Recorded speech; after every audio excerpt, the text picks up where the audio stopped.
नमस्कार दोस्तों, JDM classes पे आपका हार्दिक स्वागत है। अभी तक आपने पार्ट 4 तक नहीं देखा है ट्रांसफार्मर तो देख लें। इसमें कई बच्चों के डाउट ये थे कि इसमें जो आपने स्टार डेल्टा स्टार और डेल्टा डेल्टा स्टार ये आपने करवाया नहीं, तो वो आपका सेशन डाला हुआ है, वो भी देख लें। ठीक है, तो इससे पहले आपने जो 4 पार्ट देख लिए, किसी ने नहीं देखे हैं तो डिस्क्रिप्शन में उनकी लिंक दे दूंगा मैं, और वहाँ से देख सकते हो। आज अपन चलेंगे ट्रांसफार्मर की डाई इलेक्ट्रिक स्ट्रेंथ। आज अपना ये चैप्टर कंप्लीट हो जाएगा और शाम तक आपको इसके लगभग 50 क्वेश्चन मिलेंगे, और उसके बाद में कल संडे को एक टेस्ट रखा गया है। ठीक है, तो दोनों सेशन देखना ना भूलें। और अभी तक अगर चैनल सब्सक्राइब नहीं किया है तो सब्सक्राइब कर ले, क्योंकि अपन बहुत जल्द ही 10,000 निमी के क्वेश्चन जो कि विद सॉल्यूशन के साथ में पढ़ेंगे, और साथ में उसके बाद में उसका टेस्ट लेंगे, जिसकी आपको लिंक प्रोवाइड कर दी जाएगी। आज का जो टॉपिक है पार्ट 5 में, वो है ट्रांसफार्मर की जो डाई इलेक्ट्रिकल स्ट्रेंथ होती है। हिंदी में क्या बोलते हैं? विद्युत सामर्थ्य। क्या बोलते हैं? विद्युत सामर्थ्य। क्या बोलते हैं? विद्युत सामर्थ्य, डाई इलेक्ट्रिक स्ट्रेंथ। इसको अपन 3 रूपों में पढ़ेंगे। ठीक है, जैसे मध्यम, निम्न। पहला है निम्न में, और इसके बाद में मध्यम, और इसके बाद में है उच्च। डाई इलेक्ट्रिकल स्ट्रेंथ हमेशा किस में मापी जाती है? किलो वोल्ट प्रति एमएम में। किस में मापी जाती है? किलो वोल्ट प्रति एमएम में। ठीक है, तो जो निम्न में होती है डाई इलेक्ट्रिक स्ट्रेंथ, वो कितनी होती है? निम्न वोल्टेज में कितनी होती है डाई इलेक्ट्रिकल स्ट्रेंथ? तो होती है 30 केवी। क्या होती है? 30 केवी प्रति एमएम। ठीक है, इसके बाद में मध्यम में देखें तो मध्यम में 45 केवी प्रति एमएम, और उच्च में देखें तो कितनी होती है? 75। यहाँ से ये क्वेश्चन आया हुआ है पिछली बार कि जो ट्रांसफार्मर की उच्च डाई इलेक्ट्रिकल स्ट्रेंथ होती है वो कितनी होती है? तो 75 केवी प्रति एमएम होती है। कितनी होती है? 75 केवी प्रति एमएम। ठीक है, तो ये आपको समझ में आ गया होगा। फिर से अपन देख लेते हैं ट्रांसफार्मर की डाई इलेक्ट्रिकल स्ट्रेंथ। कहने का मतलब जो ट्रांसफार्मर की विद्युत सामर्थ्य है वो कितनी होती है? तो 3 रूपों में अपन ने देखी है। पहला है निम्न। निम्न में कितनी होती है? 30 किलो प्रति एमएम। इसके बाद में मध्यम में देखें तो मध्यम में 45 है, और उच्च में कितनी है? 75 है। तो इसके बाद में अपन देखेंगे जो वेरियक है, वेरियक कनेक्शन है, उसके बारे में देखेंगे।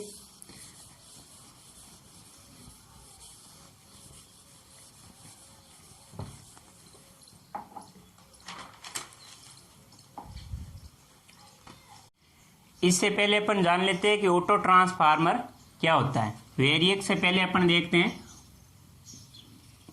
ऑटो ट्रांसफार्मर के बारे में। देखो, ऑटो ट्रांसफार्मर जो होता है वो किस पे कार्य करता है? सेल्फ इंडक्शन पे। किस पे करता है? सेल्फ इंडक्शन, स्व प्रेरण, सेल्फ इंडक्शन।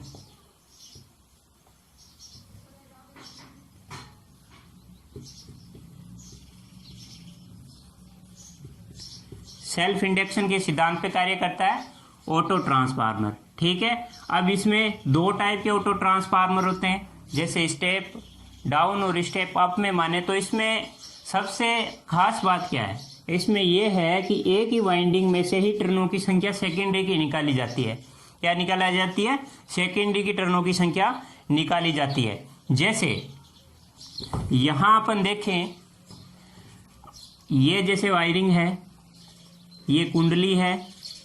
कुंडली के बारे में मैंने बताया, कुंडली बोलते हैं, वेस्टर्न बोलते हैं, और वाइंडिंग बोलते हैं। ठीक है, बहुत ही बेसिक तरीके से बता रहे हैं। अगर समझ में नहीं आए तो कमेंट करके पूछ सकते हो कि ये सर समझ में नहीं आया। ठीक है, यहाँ अपन अगर प्राइमरी वाइंडिंग माने तो इस साइड में सेकेंडरी वाइंडिंग होगी।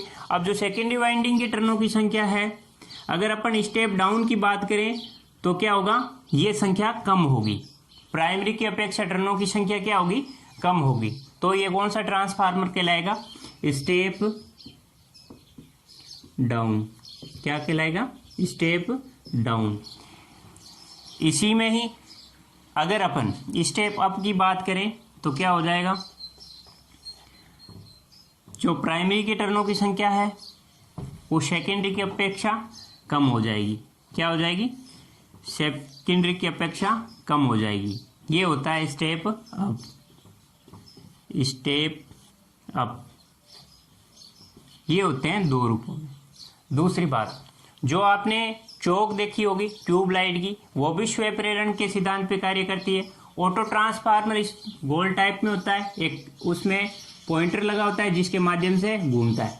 छोटी सी उसमें एक रिंग होती है, उसके माध्यम से वो कोर के ऊपर घूमता है। ऑटो ट्रांसफार्मर स्टेबलाइजिंग के कार्य के लिए भी यूज करते हैं। स्टेबलाइजिंग का मतलब किसी वोल्टेज को कम करना है, जैसे कि अपने को 110 वोल्ट ही चाहिए, तो ये जो ट्रांसफार्मर है 110, 90, 80 या इससे ऊपर देखें तो 230, 240 कितना भी चेंज कर सकता है। ठीक है, कहने का मतलब मान परिवर्तित कर सकता है ऑटो ट्रांसफार्मर। सेकंड बात याद रखने वाली, स्वयं प्रेरण के सिद्धांत पे कार्य करता है, इंग्लिश में सेल्फ इंडक्शन बोलते हैं। ठीक है, स्टेप डाउन की बात करें तो प्राइमरी की अपेक्षा सेकेंडरी में टर्नों की संख्या क्या होती है बच्चों? कम होती है। और स्टेप अप में देखें तो प्राइमरी की अपेक्षा सेकेंडरी में टर्नों की संख्या क्या होती है? ज्यादा होती है। इसके बाद में वेरिएक ट्रांसफार्मर है। कौन सा? वेरिएक ट्रांसफार्मर भी एक ऑटो ट्रांसफार्मर की तरह ही होता है। ये कौन सा होता है? मापक यंत्र ट्रांसफार्मर में काम होता है, मतलब मापक यंत्र जो है उनमें यूज किया जाता है।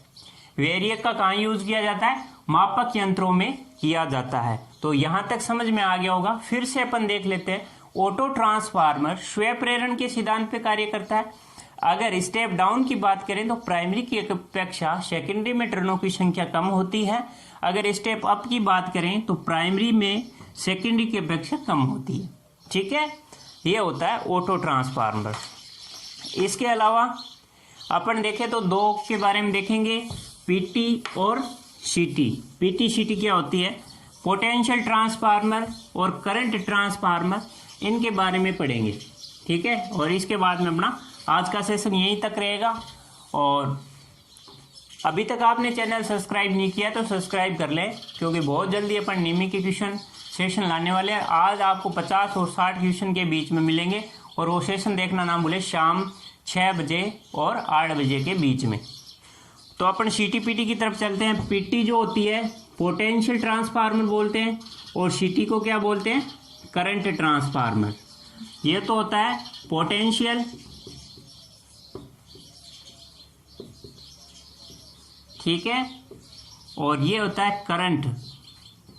एक पोटेंशियल ट्रांसफार्मर और करंट ट्रांसफार्मर, या इसे बोलते हैं विभवमापी विभव ट्रांसफार्मर, और इसे बोलते हैं धारा ट्रांसफार्मर। तो ये आप समझोगे, छोटे से रूप में मैं बताऊंगा, आपकी बिल्कुल समझ में आ जाएगा।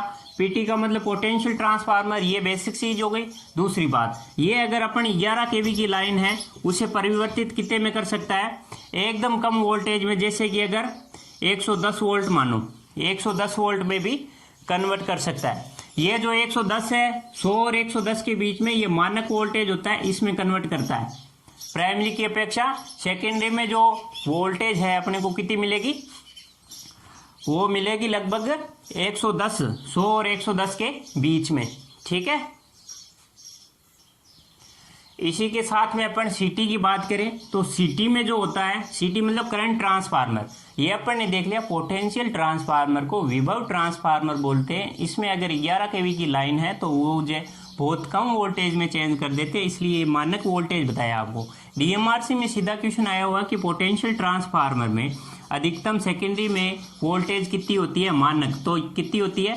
110 होती है। इसी टाइप से सिटी में बात करें तो सिटी में एम्पियर कितनी हो जाएगी? सेकेंडरी में जाते 1 से 5 एम्पियर तक होती है, ये मानक है, मानक एम्पियर होती है। आज का सेशन यहाँ तक ही रहेगा। अगर आपको सेशन अच्छा लगे तो जरूर लाइक करें और साथ में कमेंट करें। अभी तक सब्सक्राइब नहीं किया है तो सब्सक्राइब जरूर करें, और शाम को जो 6 बजे से 8 बजे के बीच में वो सेशन देखना ना भूलें, क्योंकि 50 क्वेश्चन जो मिलेंगे आपको निमी के मिलेंगे। ठीक है, तो धन्यवाद।